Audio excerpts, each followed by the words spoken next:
Scituate's annual town election is May 31st, 2025 in that high school gym between 8 a.m. and 6 p.m. 2 select board seats are contested.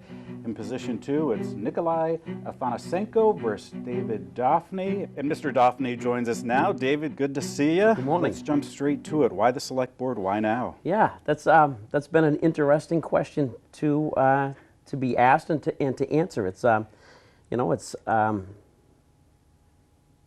a long time in this town, and it's time to give back. It's time to give back a little bit more and bring a townie's perspective to the board of the select board.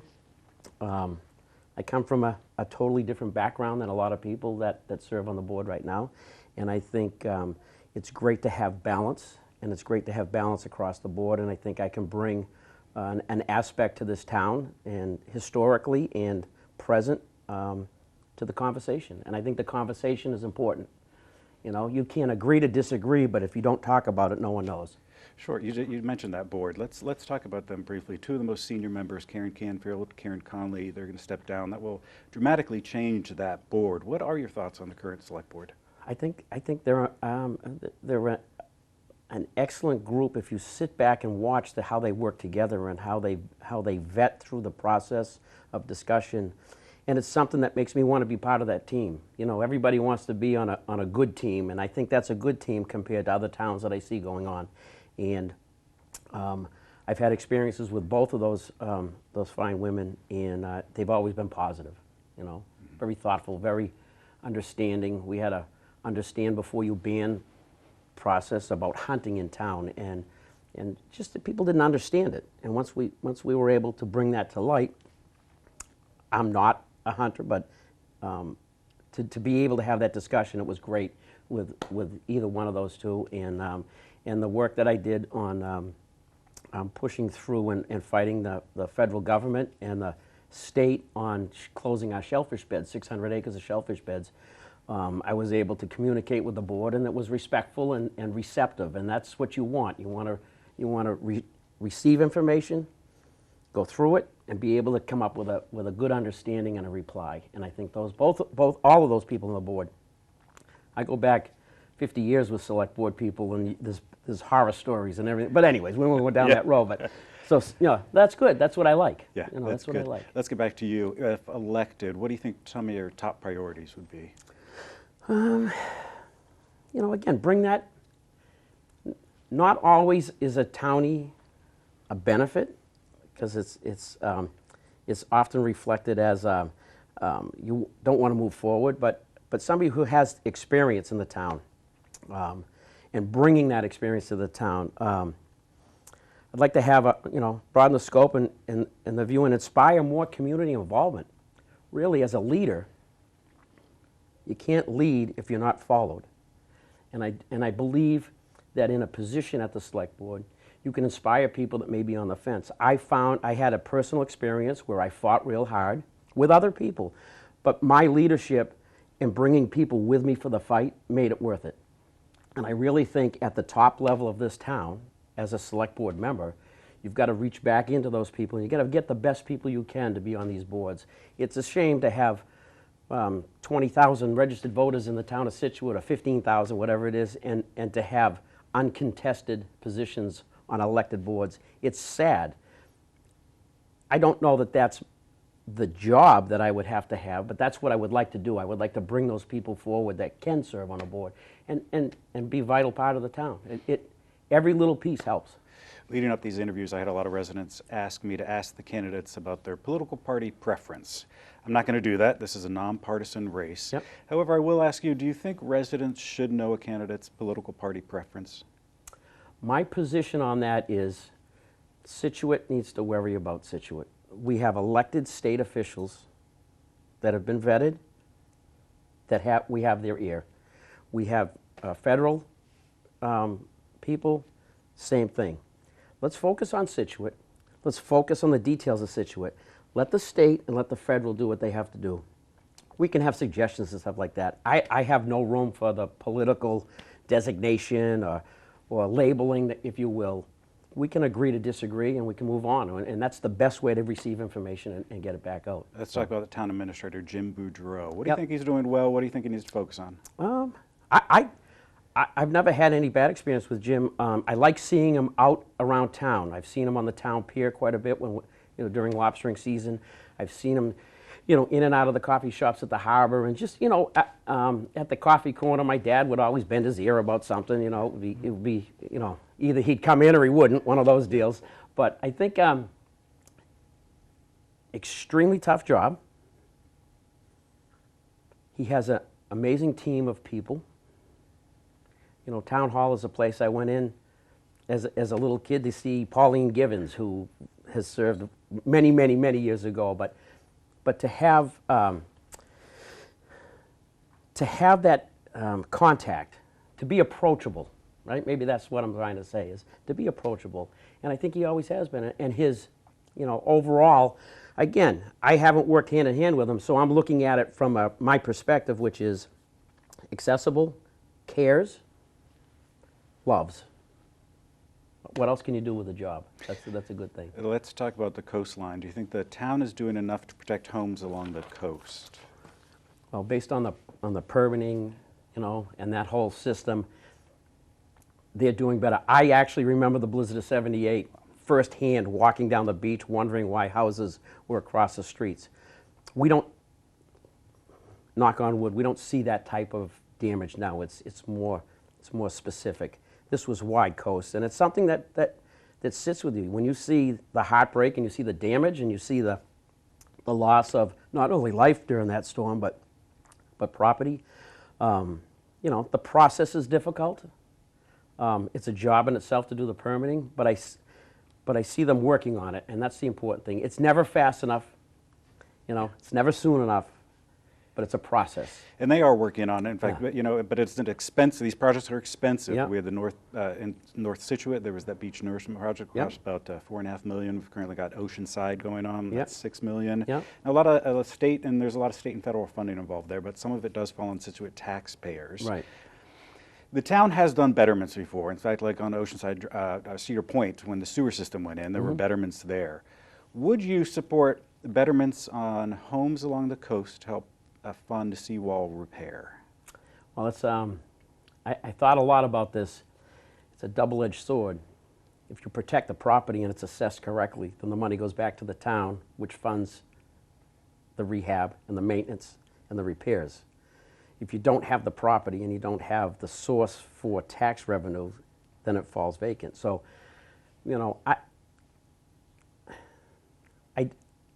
I don't know the specifics of that type of a program. I understand the theory of it, and I think you can't have both. You can't, in my opinion, you can't charge for something and then charge because it's there. You can't double dip them. It's one or the other. And so you'd have to sit down, I think, and really, for me anyways, and understand it fully before you could make a commitment to something like that. But I understand with the sewer, I understand different things like that. In the West End, we don't have sidewalks. Which the West End was always a great place because it was left alone. It was the bucket of blood. It was that whole place in that corner of Scituate that people, I had customers come to my shop. They're like, "Where am I?" And I'm like, "You're in Scituate." So there's different things. But people live there for that reason because it's that way. So I guess it's a give or take. Let's stay with the coast and the beaches, specifically beach parking. At this last town meeting, Scituate residents agreed to increase beach parking fines from $50 to $150. It was a unanimous decision. Then just a few days after, on social media, there was a little pushback from some people. Scituate resident Heath Clark wrote, "Oregon's coastline is entirely public and protected. It belongs to everyone." Then Scituate resident Dina Dre wrote, "I grew up very differently from most of my neighbors here in Scituate. I don't share the same mindset as many of the wealthier folks who view the ocean and sand as private property and seem determined to limit access to those who don't have the same privilege to live right on the water." Do you think beach parking should be free and open to everyone? I think it's always, when we were kids going to the beach, we always had a beach sticker. It might have been $2, okay? But it was always that you bought into the system. And those people that didn't go to the beach, didn't go to the beach. Now, if you don't charge beach stickers, Do you attract more people to the beach? Do you create? Is there a balance there? I don't know. I have no issue with I have no issue with the system as long as it's enforced. What happens a lot is we have systems in place and there's no follow-up with it. That's when it becomes frustrating. When the person who bought the sticker can't park because somebody who doesn't have a sticker is there. And that's just, I'm not blaming anybody, but it's part of the system that I see. So I have no issue. We have, you know, decent beaches. You know, obviously parking is an issue, but you can only have so many people in so many places. So I guess it's, you know, we're a victim of our success, you know. Let's talk local businesses. Do you think the town's doing enough to support local businesses? You know, another good question that I thought about, I have 3 businesses in the town of Scituate. I won't include my paperboy route at age 9, but my repair shop, my lobster fishing business, and I have a small mooring business that I do. I can't think of anything that deters me from it. It's about, you know, for business, for the blue collar business that's in town, it's about infrastructure, it's about access, it's about being able to get around town and do what you have to do. The brick and mortar stores obviously have seen a different thing with the Amazon, and I always say I never see Amazon on a Little League shirt, so make sure you go local and you support those things. But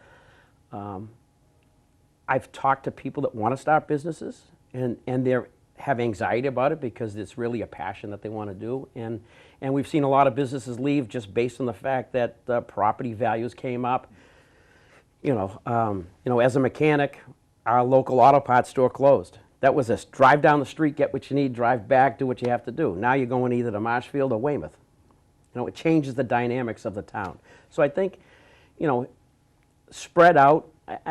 I think it's good. I think I don't know exactly what they could do to make it any better, but they certainly haven't made it worse.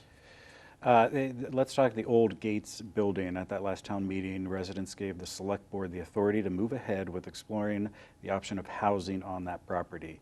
Do you think housing should go in the old Gates building? I haven't heard anything that looked better than that. Okay. I kind of thought when I attended town meeting that maybe that would be a table discussion for a new board to come in and maybe discuss it. I'm sure that they've been talking about it for 10 years. I forget how long it's been closed, but it's been closed a long time. So number one, you know, when they built the new gates, did they talk about the old gates and did they talk about what they should do with it? Okay, and then it's the logistics.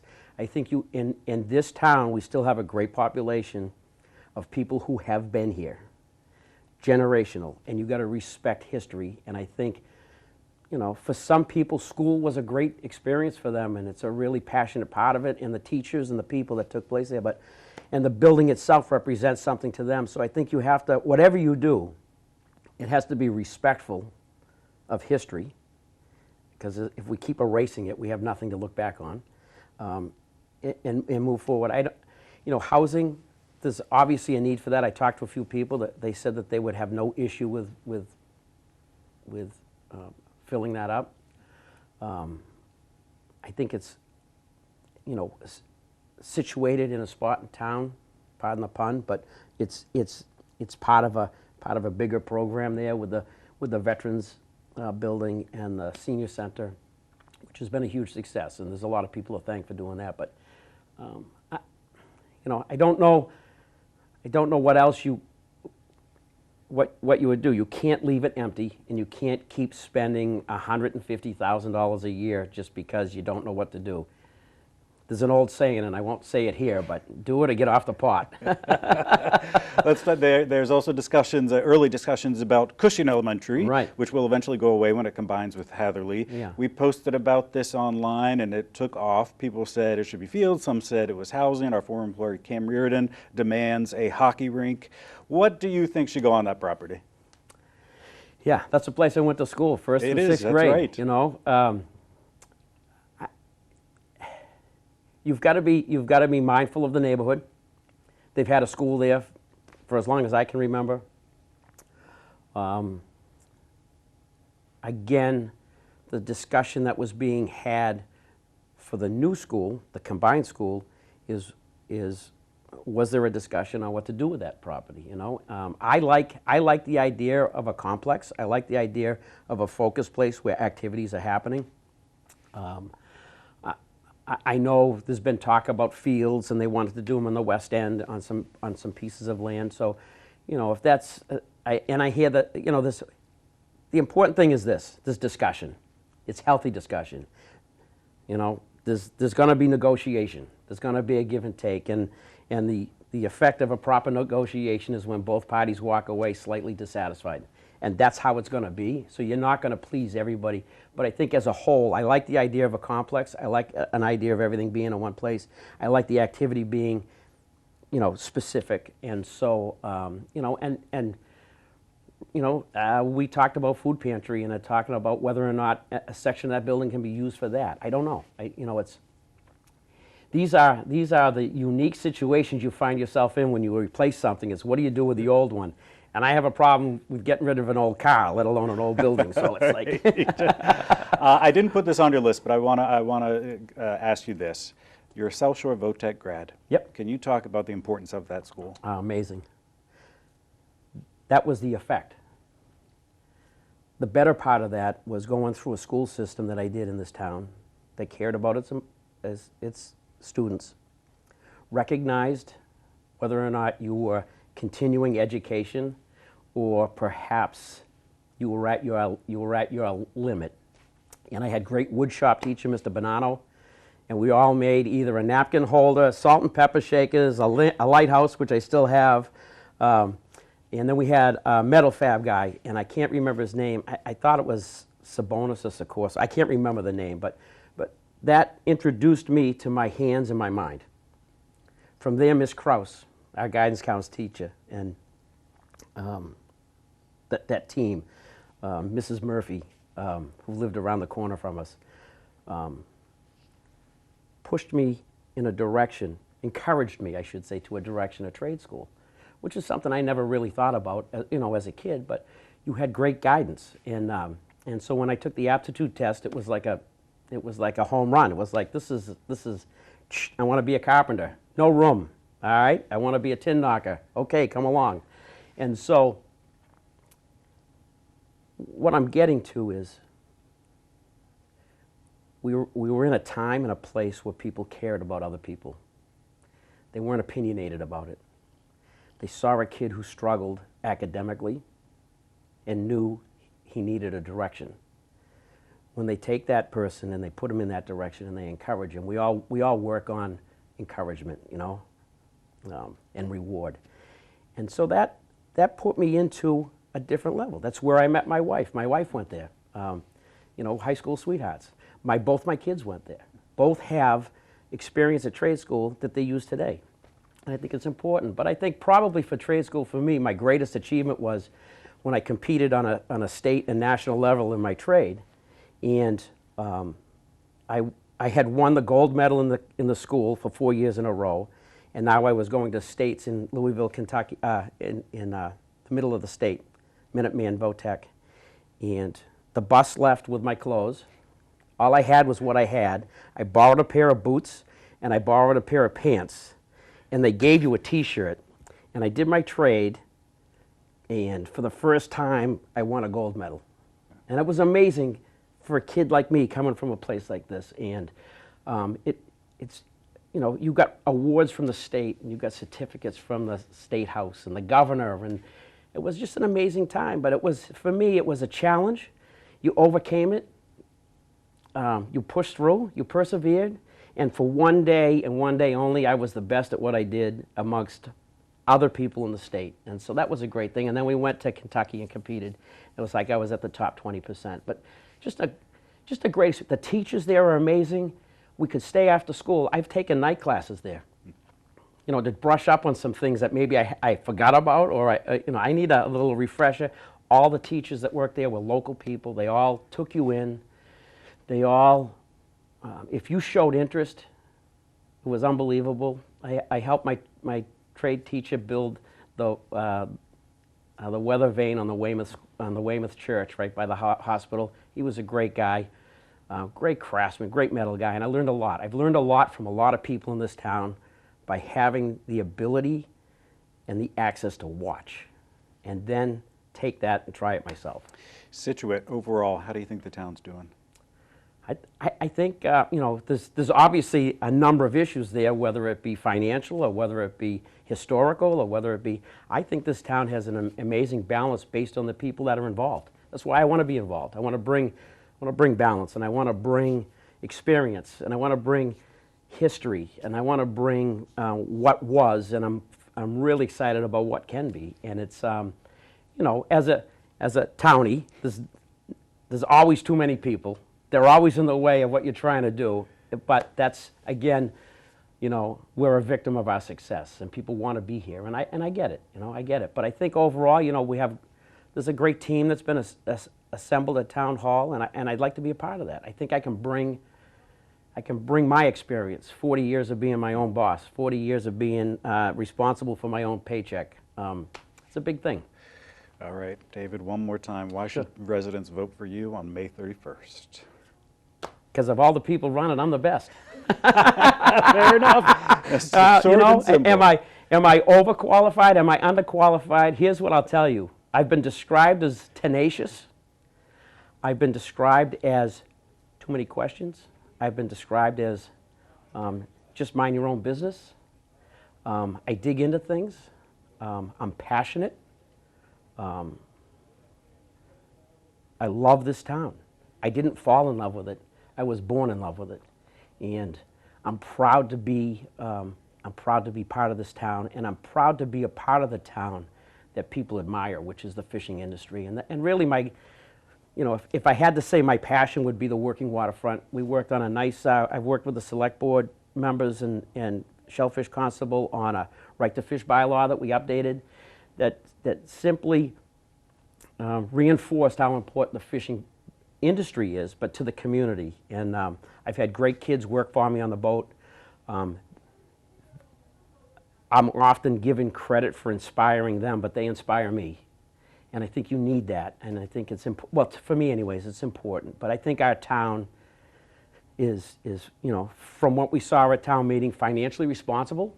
You know, I looked at 2030 was supposed to be somewhere around $110 million in income for a town, you know, and the expense is probably right there with it. But there's a lot of big decisions, and I think for me, having worked as a vehicle damage appraiser for a long time in my own business, I have the knack to negotiate, to work it out, to find out bits and pieces, put it together, make it the best we can, and move on.